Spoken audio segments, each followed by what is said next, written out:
spiritualita seniorů. Za prvé, co já mám do toho, co mluvit, ale v metru jsem viděla takový plakátky, každou chvíli tam jsou, že dovolená pro seniory 55+. A tam už patřím. Takže můžu mluvit i do spirituality pro seniory, i když je mi jasné, že seniorský věk je dost dlouhé rozpětí a každý ho prožívá v jiné fázi a má to svá specifika. Je úplně něco jiného senior pracující, který prostě v podstatě je v plném tempu až jako přemírném, a senior, který zápasí s mnoha nemocemi a možná už ztratil partnera a prostě neví si úplně rady se sebou, prožívá pocity opuštěnosti a zbytečnosti a skoro Pánu Bohu vyčítá, proč na něj zapomněl, proč ho tady pořád ještě nechápe smysl toho. A já právě budu mluvit o spiritualitě pro seniory, ne protože by existovala nějaká speciální spiritualita, která nepatří mladým. Základy spirituality jsou pro všechny generace stejné.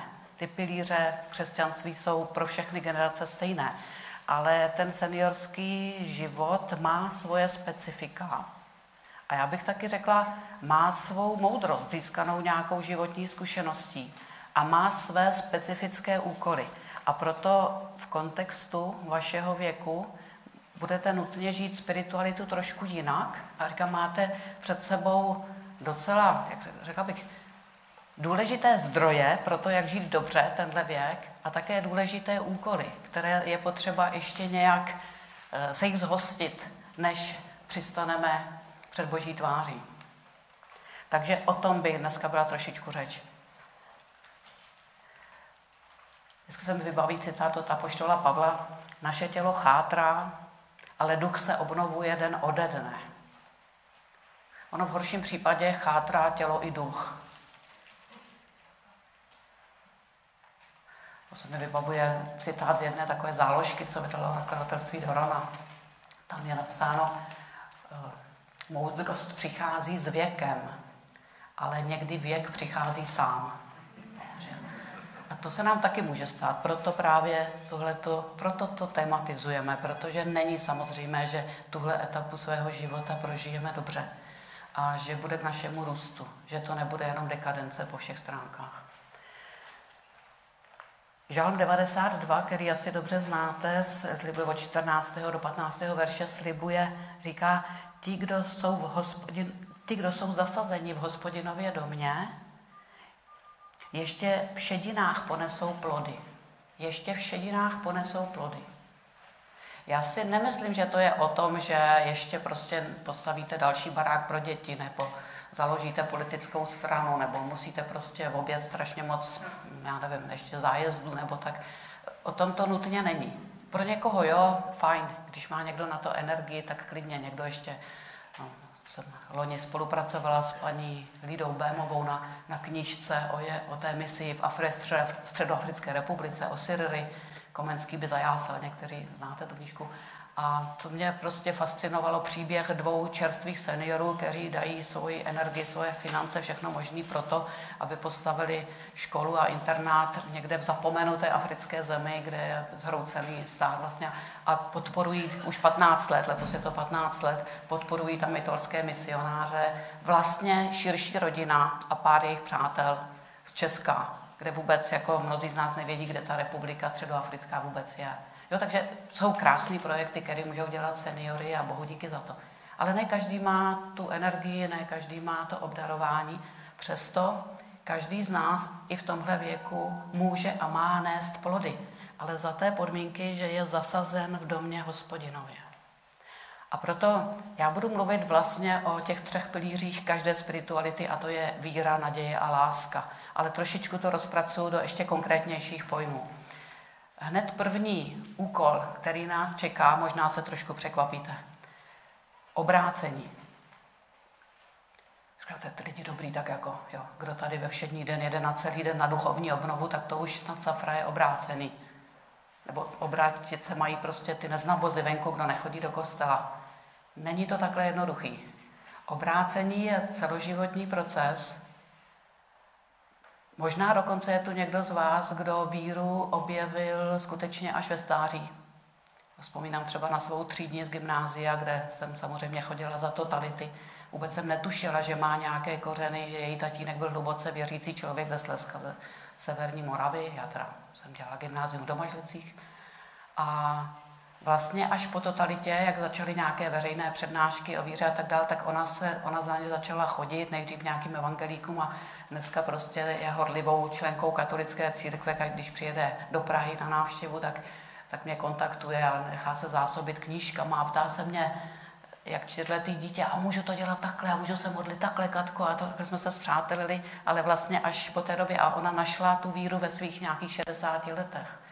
Takže znám i jednu běžmovankyni, který bylo 85 nebo snad dokonce 90 na jižním městě v Praze a byla taková štika v rybníce mezi těma puberťáky, protože ona si nesmírně považovala tu nově objevenou víru, ke který ji nikdo nepřivedl, možná dokonce její prostředí ji odpudilo. Takový příběhy možná znáte, možná někdo z vás by měl takovýhle svědectví sám, že musel něco ujít, aby ho ta víra začala zajímat. Ale pro každého z nás platí, že potřebujeme tu víru prohlubovat, že ji potřebujeme oživovat, že se nesmíme spokojit s nějakým katolickým folklorem, protože ten nám v těžkých situacích života nepomůže. Jo. Víra je vztah. A když jsem to slyšela poprvé, tak jsem byla překvapená, protože jsem si říkala, víra to je, že věřím, že něco, že Pán Bůh je a že já nevím, nějaký pravdy víry a tak, je prostě soubor názorů. Ne. Víra je především vztah. Osobní vztah mezi mnou a Bohem. A ta víra, naděje a láska, to je vlastně neviditelná pupeční šňůra, která mě drží s ním. Proto je tak důležité, aby nebyla ucpaná, rozumíte? Aby to tam proudilo. Víra, naděje, láska, jsou takzvané teologální cnosti, vlité cnosti, které nám Pán Bůh dá, už do nás zasívá ve křtu. A díky nim můžeme mít ten vztah s Bohem. Díky nim jsme kapax dei, jak říká katechismus, schopní toho vztahu s Bohem. A to je ohromná důstojnost člověka. To je ohromný zdroj pro každý moment našeho života. Pro chvíle radostný, ale i velmi těžký. A tohle nechat zarůst nějak trním a bodláčím, tohle si nechat zanést, nebo tohle vůbec, že by nás to nezajímalo a furt tady něco pachtíme, furt máme čas na všechno jiný, než na posilování naší víry, to je strašná škoda. Proto mluvím o té nutnosti obrácení. Pořád. I papež František se potřebuje obracet. Matka Teresa se potřebovala obracet do posledního momentu svého života. My to taky potřebujeme. Nedávno jsem znovu tak přemítala nad jedním výrokem, kdy apoštolové už měli za sebou 3letou školu učednictví, takovou opravdu teologii na úrovni s Pánem Ježíšem. Bylo to při chvilku prostě tam před Ježíšovou smrtí a baví se tam o tom, Petr říká, Pane, já s tebou půjdu až na smrt, a on mu říká, ještě než kohout zakokrhá, 3krát mě zapřeš, a pak tam je strašně zajímavá věta. Ale já jsem za tebe prosil, aby tvá víra nezhynula, neselhala. A ty, až se obrátíš, posiluj své bratry. Mě tam trklo tohle. A ty, až se obrátíš. Bacha, to už byl papež, jo? To už je dávno po Cezareji Filipovi, když byl prostě ustanoven jeho primář. Ty, až se obrátíš, Petře, posiluj své bratry.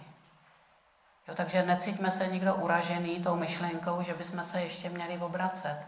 Ono je to nutné i z toho důvodu, že naše to obrácení někdy je takové jako korouhvička, že se trošku přiobrátíme k Pánu Bohu a pak už jsme zase někde jinde a přijmeme ho do svého života a pak ho zase někde odložíme, zapomeneme na něj. Tohle je naše nestálost. Tam Hospodin si trošku na to stěžuje. A ta tvoje víra, Efraime, je jako, ta tvoje zbožnost je jako jitřní obláček, objeví se a zase zmizí. Prostě nestálost. To je bohužel, to patří k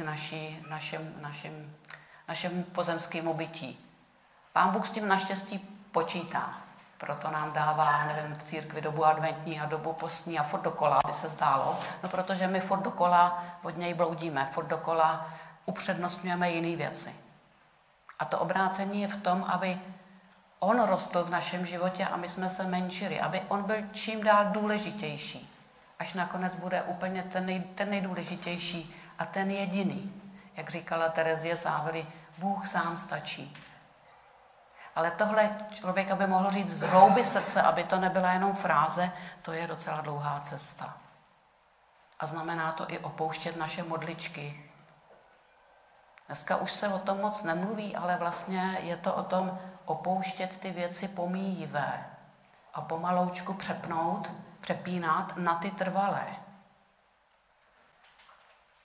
Taky mám velmi ráda ten citát z Bible: Pane, nauč nás počítat naše dny, ať dojdeme k moudrosti srdce. Pane, nauč nás počítat naše dny. Ono je to vlastně takový sporný. Co máme počítat?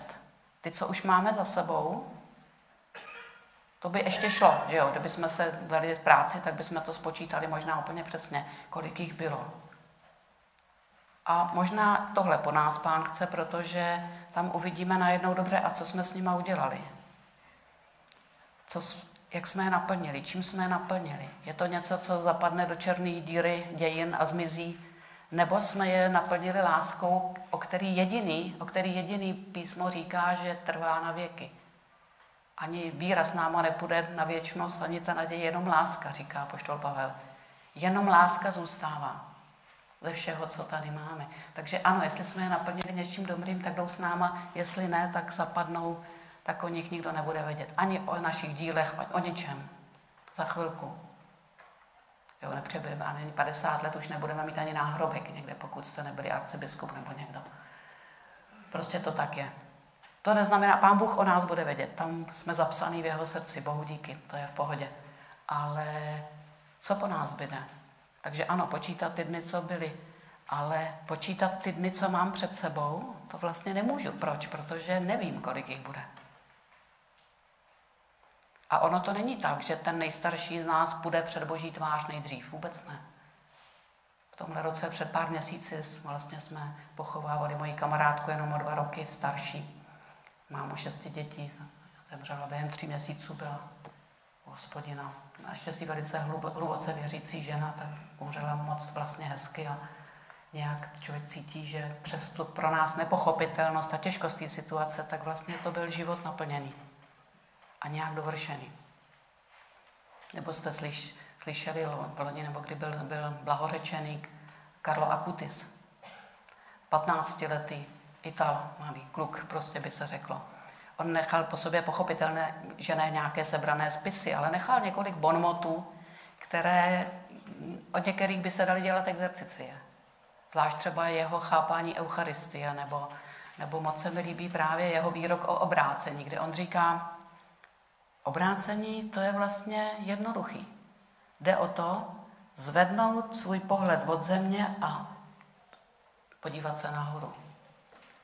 A to je jinými slovy, co chci říct, že máme přepínat od těch věcí pomíjivých k těm věčným, k těm, který mají trvalou hodnotu. To je veliký úkol těch dnů, nebo týdnů, nebo roků, co nám zbývá. Ať už je někomu z vás, 57 jako mě, nebo je vám 60, 70, 80.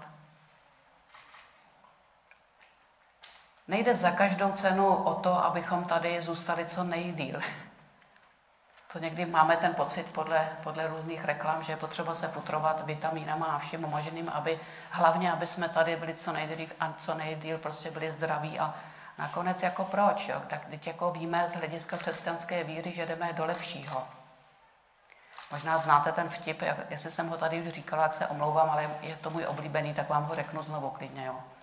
Jak přijdou do nebe 2 manželé a procházejí se tam a ta paní je úplně nadšená. Říká, to je nádhera, teďko, tady to takový zvláštní světlo a ty barvy a ten zpěv a ten nádherný vzduch, tady je taková krása.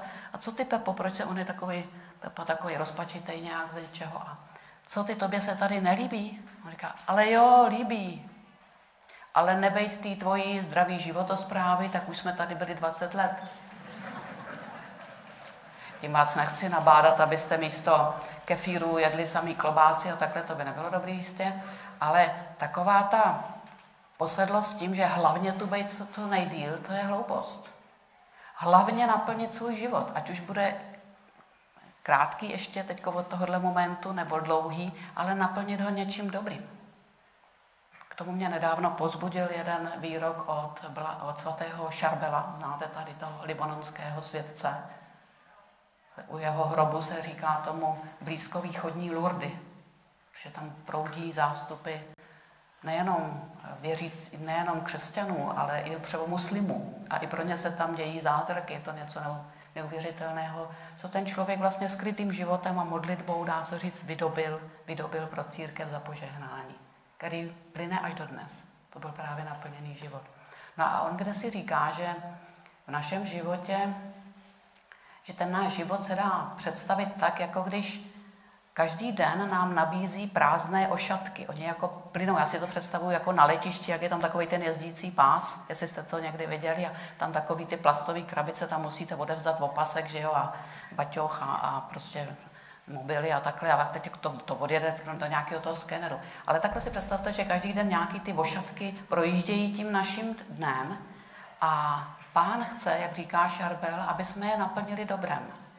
Aby jsme je naplnili dobrem. A oni projedou a zmizí. Už prostě nemůžeme je vrátit. To je ten čas, který máme. Pane, nauč nás počítat naše dny. To jsou ty příležitosti, které máme. Dokonce to podobenství o hřivnách, myslím, že mluví daleko víc o tomhle, o příležitostech, ne o našich schopnostech, jak to vždycky vykládáme. Protože se tam říká, každý dostal ty hřivny podle svých schopností, takže to není o tom, jestli umím hrát na housle, nebo já nevím, jestli to zúročím nějak, mám hudební nadání a naučím se něco. Rozumíte? Je to o tom, možná víc o tom čase, jak naplním ten svůj čas, jak on plyne.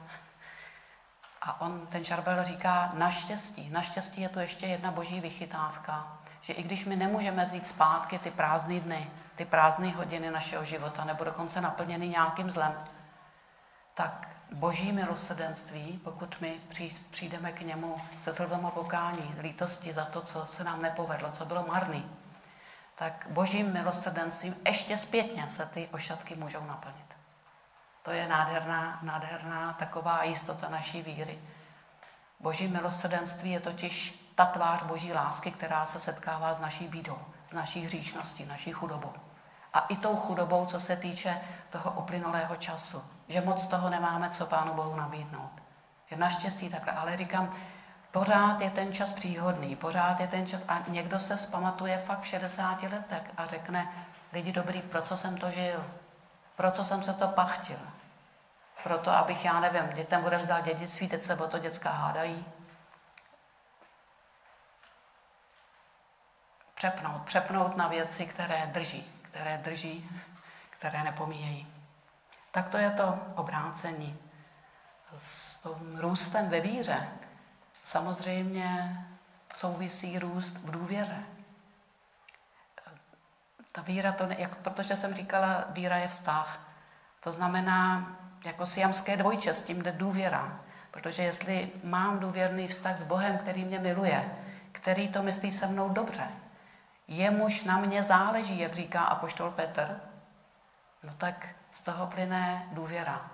Že ačkoliv nevidím za zatáčku, ačkoliv nerozumím všemu, co se děje v mém životě, nerozumím, proč tohle trápení se nás dotklo, proč tohle se nepodařilo, proč mám zrovna já tuhle nemoc. Spoustě věcí nerozumím, spoustu věcí neumím ani zařídit, ovlivnit, přesto je strašně silné, když dokážu denně a mnohokrát denně Pánu Ježíši říct, důvěřuji ti. Tak, jak to učila svatá Faustína, ale jak to učil třeba kněz, který prochází teď teprve proces blahořečení, Dolindo Ruotolo se jmenoval, autor novény odevzdanosti. To Ježíši, postarej se ty, znáte takový ten refrén, Ježíši, postarej se ty. To bylo takový duchovní dvojče otce Pia, pocházel z Neapole, tam apoštoloval. Tohle nás učí tihle nádherný svědci z nedávné doby. On umřel v roce 1970, tenhle Dolindo. Ježíši, postarej se ty. Ježíši, důvěřuji ti. To ať je naše mantra, která nám přinese spoustu pokoje do našeho srdce. A i tohle může být naším obrácením. Abychom nerozmnožovali řady českých reptalů a modrlantů a kverulantů, ale byli lidmi víry, lidmi důvěry v to, že i ty moje osobní dějiny, i ty světové mají nějaké dobré vyústění, protože nad tím vším je dobrý Bůh.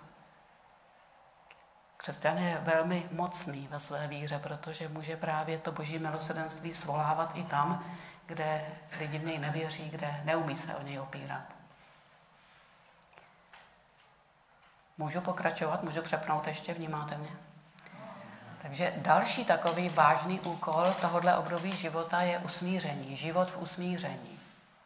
Mám pocit dokonce, že před pár lety jsme to tady měli jako samostatné téma, ale už mnozí jste dorostli do věku seniorů, jiní už tady s náma nejsou, ale navíc si to nepamatujeme všechno, já jsem asi nepamatuju, to jsem tu říkala, takže jenom úplně stručně, nebudeme o tom mluvit celou hodinu, ale je několik rovin toho usmíření, které musíme nějak postupně se s nima utkat.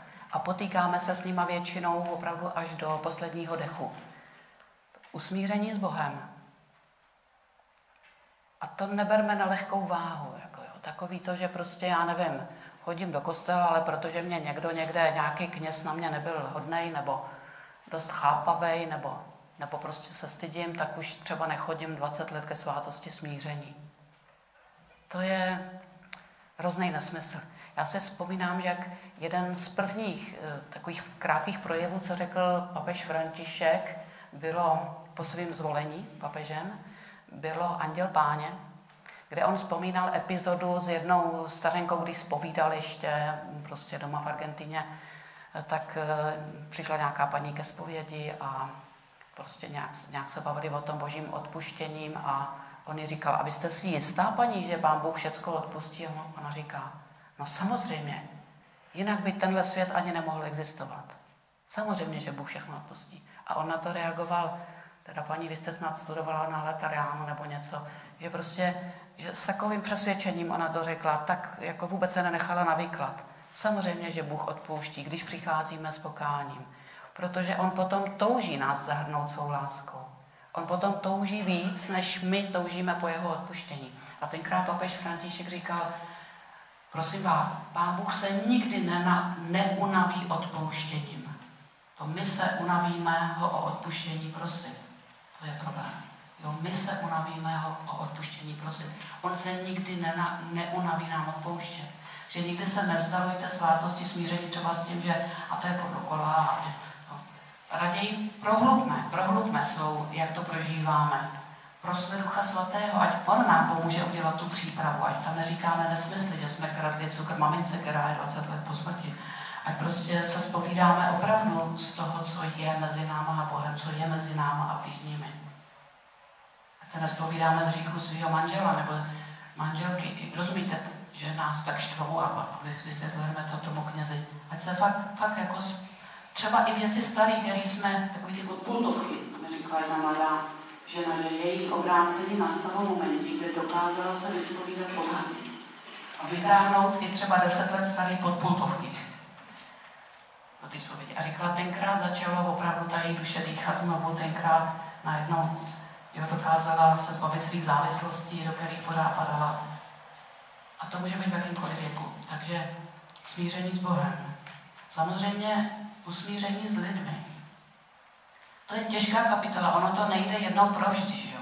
Protože ty lidi prostě pořád kolem nás jsou a ne vždycky dělají věci, které se nám líbí, někdy nám ublíží. A hrozně moc bolí, když nám ublíží nebo nás nějak zradí, zklamou, ty nejbližší, kde jsme to nečekali, kde jsme otevření vůči něm. A někdy to bolí roky. A někdy ty rány jsou tak hluboký, že ani to nejde ze dne na den takhle prostě říct odpouštím. Když někdo zaužije, já nevím, sexuální zneužívání, nebo někdo, jsem potkala paní, kdy někdo zabili dceru prostě 15 letou a ještě jim vyhrožoval z vězení, že oni za to můžou, že sedí ty rodiče, takže ještě si to vyřídí s ním, až ho pustí. Tak proto jako řekněte, odpouštějte. Určitě to nejde ze dne na den a přesto Boží slovo všechny nás vyzývá, pokud záleží na vás, žijte v pokoji s každým. Pokud to záleží na vás, žijte v pokoji s každým. Pracujte na tom, aby vaše srdce bylo milující. Aby to bylo jako srdce Kristovo, který sice nenávidí hřích, ale miluje hříšníka. A to i toho, který ubližuje mě, nebo mým blízkým.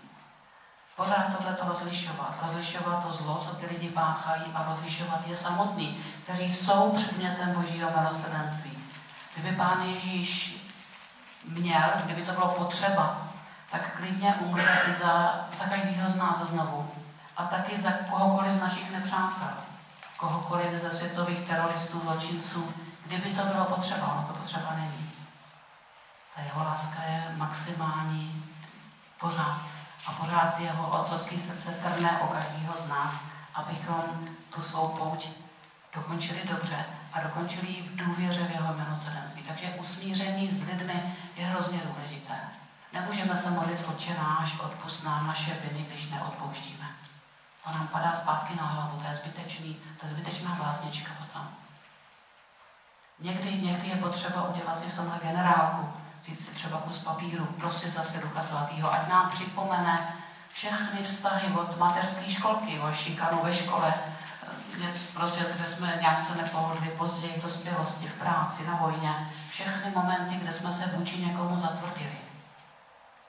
A řekli jsme se s tím, že už končím. A někdy musíme přijít pod kříž a opravdu prosit, opravdu úpět, Pane, dej mi sílu, dej mi tu tvou lásku, protože ze svých síly já tohle nezvládnu. Tohle je už vysoká škola lásky, tohle na to já nemám. On s tím počítá a proto dal svého svatého Ducha, ale my o něj musíme stát. Přijít za ním a říct ty svý chudobě, já tohohle člověka neumím milovat, ty mě pomož. Ale nevzdat to.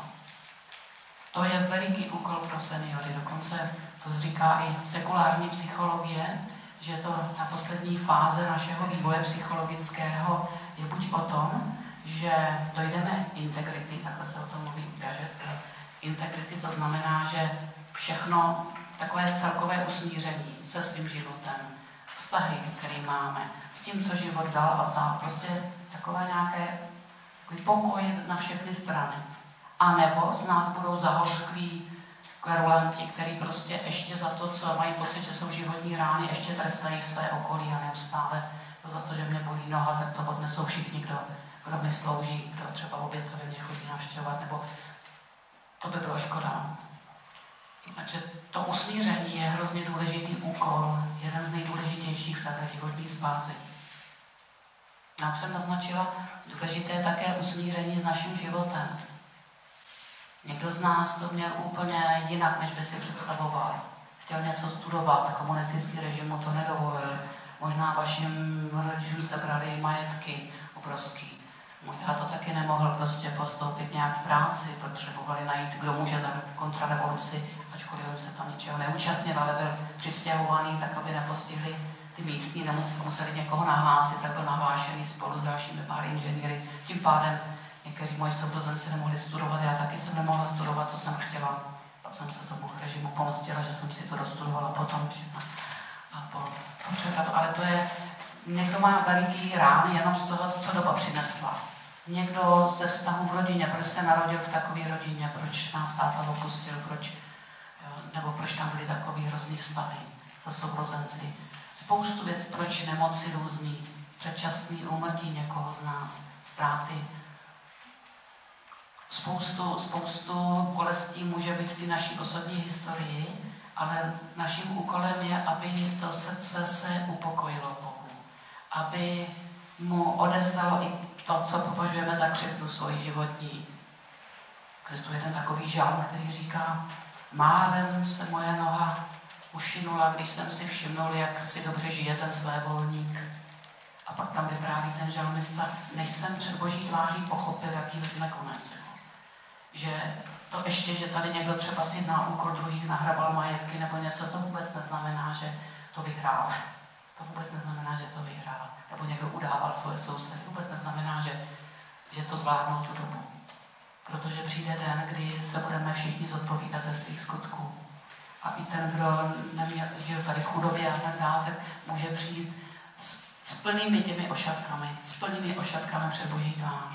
A ten, kdo si myslel, že něco má, protože to získal třeba nespravedlivým způsobem, přijde s prázdnýma rukama. Je to jako v těch pohádkách, jak si člověk nahrabe zlaťáky a přinese listí potom domů. A naopak, ten, co si myslí, že nemá nic, tak má velký bohatství.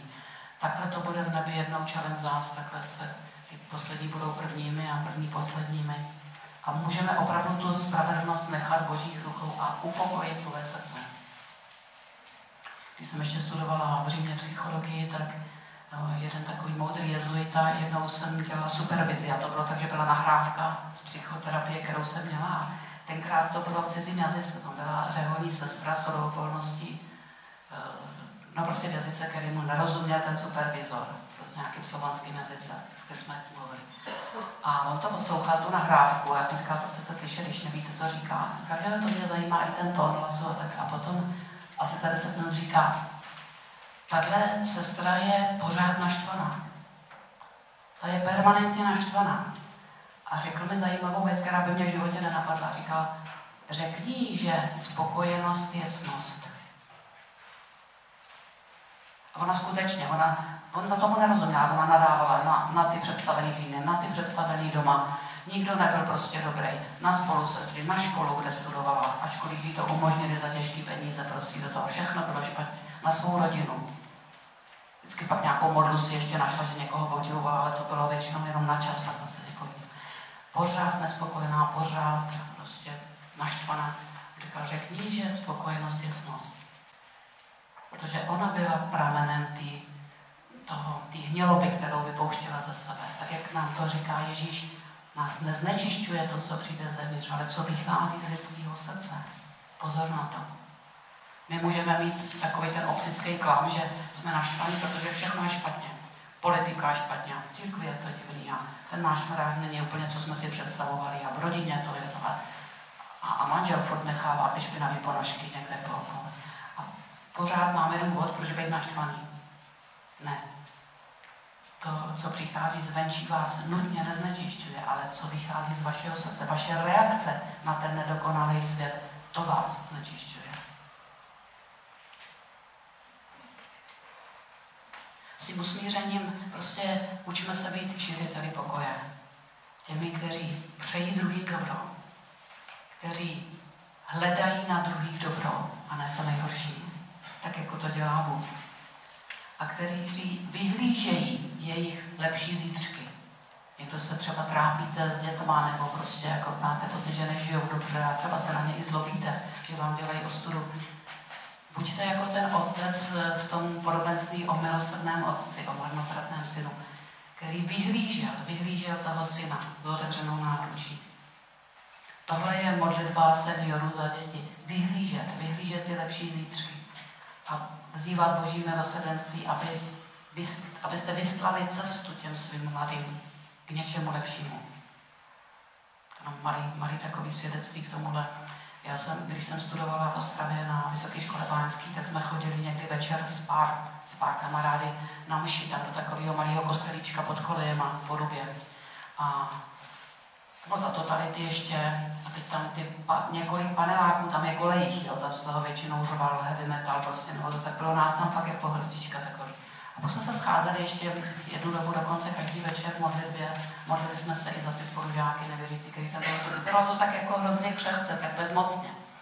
Jednou večer na té mši koukám, že vzadu stojí jeden můj spolužák z těch 200 studentů, co tam studovali ekonomku na té báňské. A tak se k němu tak přímo tam říkám, ty jsi taky věřící? A on takový vykulený říkal, no, už asi jo. Já si udělal svoji pouť na Hostýnek, je tak prostě jako pouť. On tomu neříkal pouť, vejlet na Hostýnek. A slyšel tam z těch lampačů prostě, jak tam nějak touší, byl z nevěřící rodiny. Jenom babička tam byla, která už byla v tu dobu po smrti, která se modlila za celou rodinu, jinak rodiče nevěřící, sourozenci. A on tam slyšel tak, jak tam 6 a říkal si v duchu, to je pravda, to se mi líbí. Nic nevěděl, vůbec nic nevěděl, nikdo ho nevedl ve víře. A od té doby začal chodit, vyhledal si ten kostel blízko těch kolejí a chodil tam prostě a stál tam a osměloval se, komu by řekl, kdo by mu řekl, co se to tam vlastně děje, aby mu ho do té víry uvedl. Tak jsem ho potom spojila s nějakým a to. A představte si, tenhle chlapec je dneska knězem. Chlapec je už. No.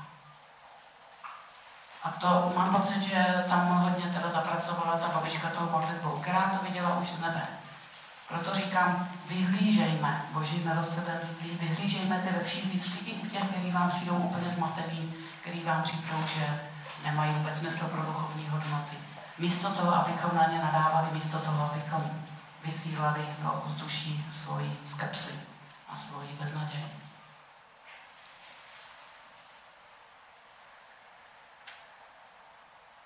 Naděje je důležitá.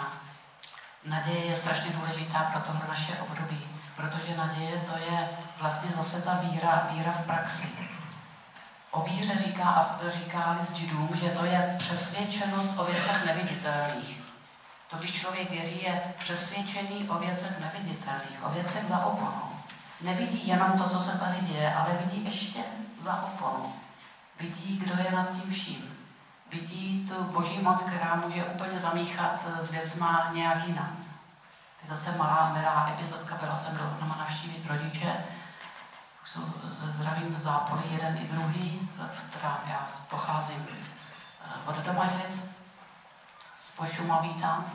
A představte si, že už před 10 lety, když tam zemřel jeden kněz, tak jim říkali, vy už do toho městečka kněze nedostanete, ačkoliv je tam plný kostel, protože prostě nejsou ty kněží.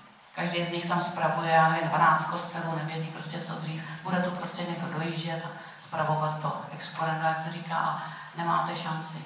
A se tam modlili pořád, pak nakonec teda nějak se to tam zpětlíkalo, že někdo tam teda dojíždět poblíž, pak to vzdal, nějaký Polák, co tam byl, že si tomu to nějak nesedlo. A představte si, teď mi tam představili, 3 měsíce tam působí nový kněz. Jsou s ním strašně nadšený, který vyrůstal v Brně, nebo brněnské diecézi, a už při studii bohosloví měl v srdci, že chce být misionářem v západních Čechách. Jako, když misionářem, tak by Čech šel do Afriky, nebo na Haiti, nebo něco, to jako zní, ale do západních Čech, dobrovolně jít tam do těch našich kotěhůlek, jo, kde se rozpadají všechny kostely a prostě pár lidských věřících někde, teď i u nás v Týdíně to ještě trochu lepší, ale okolo opravdu bývá. To teda, no a biskup Cikele mu říkal, no musí se jako, musíš to ještě nechat uzrát, prostě neuchapuj se, ještě potom posvěcení, několik let tam byl ve farnosti. A nakonec ho říkal, ne, já to mám pořád srdci, pořád chci prostě do těch západních, tak je nakonec ustanovený u nás. A já, když jsem to viděla, oni všichni, jaké je výborné, jak prostě milý k lidem, jak se prostě opravdu jako krásný kázání, jak se hezky modlí, všichni jsou úplně vytržení. A já jsem říkala, ty bláho, ale to jsou možná ty modlitby některých těch babiček, co už tady ani nejsou, že tohle řešení by člověk nevymyslel, jo. Naděje je o tom, že se nedíváme jenom na tu realitu, ale vidíme Pána Boha nad tím. To říká krásně Chesterton v nějakém jednom svém výroku. Naděje to není pocit, který máme, když je zářivé, krásné ráno a všechno jde v pohodě a jsme zdraví. Naději potřebujeme aktivovat, když jsou věci beznadějné. Křesťanská naděje. Křesťanská naděje nemá nic společného s růžovým ránem a s tím, že všecko jde tak, jak jsme si představovali. To by ta naděje byla jak rosnička, když je hezky jde nahoru, když je špatně, jde dolů. Ne. Křesťanská naděje tu potřebujeme aktivovat právě, když jsou věci beznadějné. A tehdy má ohromnou sílu, protože jako kdyby propojuje tu naši místní bídu s boží všemohoucností, s boží prozřetelností. A i když my nevidíme řešení, Bůh ho vidí. A Bůh ho má. Bůh má vždycky nějaký eso v rukávu ještě. Proto ta křesťanská naděje je tak mocná. A tím už asi skončím, něco tady přeskočím, ať vás neumořím. A přece jenom musím uzavřít pár slovy o přímluvné modlitbě. Protože v tomhle vašem věku je prostě daleko víc času na duchovní věci, když chceme. A kdo už jiný by měl se přimlouvat za svoje blízké a za svět. To krásně řekl Jan Pavel II. Ve své encyklice o božím milosrdenství, kterou málo kdo četl, ale je to strašná škoda, protože to je jeden z jeho nejkrásnějších dokumentů, jeho pontifikátu. A tam je celá kapitola, a to je možná taky ojedinělé v církevních dokumentech, celá kapitola 8. je o přímluvné modlitbě v encyklice o božím milosrdenství. A on tam říká, že kdo poznal boží milosrdenství, má právo a povinnost ho vzývat. Má právo důstojnost Božího dítěte a povinnost ho vzývat za ty, kdo ho neznají, za ty, kdo se netroufají ho vzývat, za celé své okolí, pro sebe samotného samozřejmě, pro církev, pro ten svět. A je to obrovská síla a je to obrovský úkol, protože tohle člověk může dělat, i když leží na nemocničním lůžku, i když už nemůže obdělávat zahrádku, nemůže, říkám se, angažovat v politice, nemůže to, co byl zvyklý, tak nemusí do smrti jenom remizat, může všechno tohle nabízet Pánu Bohu. A ano, někdy nemůžeme ani tu modlitbu dávat. Jste v té nemocnici zrovna, tak tam řve televize běžně na pokojích dneska, že opravdu modlit je to poslední, co vám šlo, ještě třeba máte nějaký v sobě oblbováky, nebo nejde to. A přesto vy můžete několikrát za den říct, Pane Ježíši, i tohle svoje trápení ti dávám. A to má cenu zlaťáku. To je, protože důvěra v Boha, naděje vyslovená v situaci takhle těžký, má obrovskou cenu. My to známe z pohádek. Takový to říct, mám tě rád nad zmrzlinovým pohárem, když zní krásná hudba, to umí každý. Ale jít přes ty hory a doly a bojovat s drakem a nějakým trním, za to milovanou, tam se ukazuje láska. A o tom to je. Žádný naše utrpení nemá smysl samo o sobě, vůbec ne. Má smysl jenom, když ho nabídneme Bohu s láskou. Když vytrváme v lásce, když vytrváme ve víře, v naději a lásce i uprostřed té těžké situace, tak jako když se vyzáří něco neskutečně silného do celého kosmu, do našich rodin, do našich rodů, do naší místní církve, do téhle země. Proto svědci, kteří tomuhle rozuměli, tak třeba matka Teresa, kromě toho, že sbírala ty chudáky, tak měla celou větev té kongregace, kde byli nemocní a slavili lidi, starší lidi, kteří se modlili. Celou větev toho svého díla a tu považovala za takovou elektrárnu všeho toho, co dělali v terénu ty další sestry. Nezapomeňme na tohle, je to obrovská moc. Neberme, že to je jako, když už nic nemůžeš, tak se pomodlit. O tom to není. My potřebujeme nutně, říkám, celý armády přímluvců a ten svět by nebyl stejný. A můžete to, i když nejste žádný mystikové. Je to obrovská síla. Nenechte si tohle ukrást a neuvěřte tomu, že na to není čas. Na to není čas až někdy. Takže, Pane, nauč nás počítat naše dny, nauč nás proměňovat naše dny, nauč nás plnit ty ošatky, které nám ještě zbývají a které plynou kolem nás něčím dobrým, vírou, nadějí a láskou. A moc vám přeju, ať se vám ten proces obrácení daří, ať opravdu dozrálí a plný dobrých plodů přistaneme před Boží tváří, jak on si to přeje s každým z nás. Děkuji za pozornost.